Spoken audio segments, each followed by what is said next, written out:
Tu y vas, toi, la nuit d'éthique? La nuit de la quoi? La nuit de la tique? La TIC, la taxe intérieure de consommation. Et ils ont fait une nuit pour ça? Mais non, c'est la nuit d'éthique. Ouais, mais c'est pas marrant, les tiques. Des tiques? Quelle horreur! Non, non, de l'éthique. C'est pas la même chose. Mais je vais vous expliquer. Non, surtout pas, on pourrait y passer la nuit. Ben, c'est un peu le but.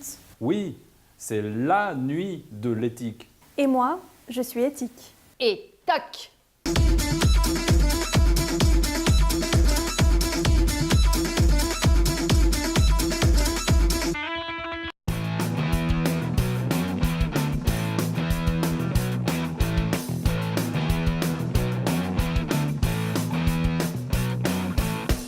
La nuit de l'éthique, ça m'ouvre et ça ouvre à la laisse un espace nouveau, un espace des possibles pour inventer des raisonnements différents, des raisonnements à partager. On a beaucoup entendu parler ce soir de sens, de bien commun. Là ce soir, le sujet de l'éthique, forcément, c'est un sujet qui nous intéresse sur RCF. Et donc j'étais présent et j'ai fait toute cette série d'émissions pour que, avec Bertrand Collomb, quand même, l'ancien président de Lafarge, qui était là à Lyon avec nous, mais aussi Arnaud Guirouvet, là, qui est ce directeur d'une entreprise régionale très importante, et puis des penseurs, que ce soit Thierry Magnin ou Claude Mouchot, qu'on puisse entendre leurs réflexions de fond sur cette question fondamentale de l'éthique, et puis qu'on puisse la partager de manière très grand public et accessible à nos auditeurs. Le plus important pour moi, je crois que c'est d'abord l'honnêteté vis-à-vis de soi-même. Un deuxième point, c'est la capacité à exercer sa liberté. Je pense que beaucoup de personnes n'ont pas été éduquées à la liberté et ont donc un mal fou à pouvoir la vivre.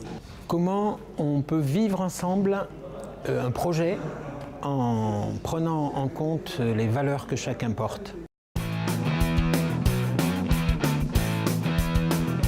Dans ma démarche personnelle, l'éthique, c'est quelque chose qui se vit. C'est pas quelque chose qui s'apprend, c'est pas quelque chose qui est lié à une règle, c'est pas quelque chose qui se suit et qui est normatif, c'est quelque chose qui se vit au quotidien. On a souvent l'impression que l'éthique, c'est médiatique, c'est des gros événements que l'on voit et on doit prendre une position. Et non, l'éthique, ce sont des petites choses au quotidien.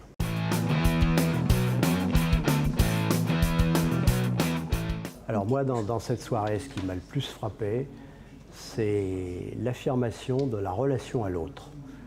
Et je pense que l'éthique, elle commence avec cette relation à l'autre. Après, il y a une démarche personnelle avec toutes les notions de liberté qui ont été évoquées, mais sans relation à l'autre, il n'y a pas d'éthique.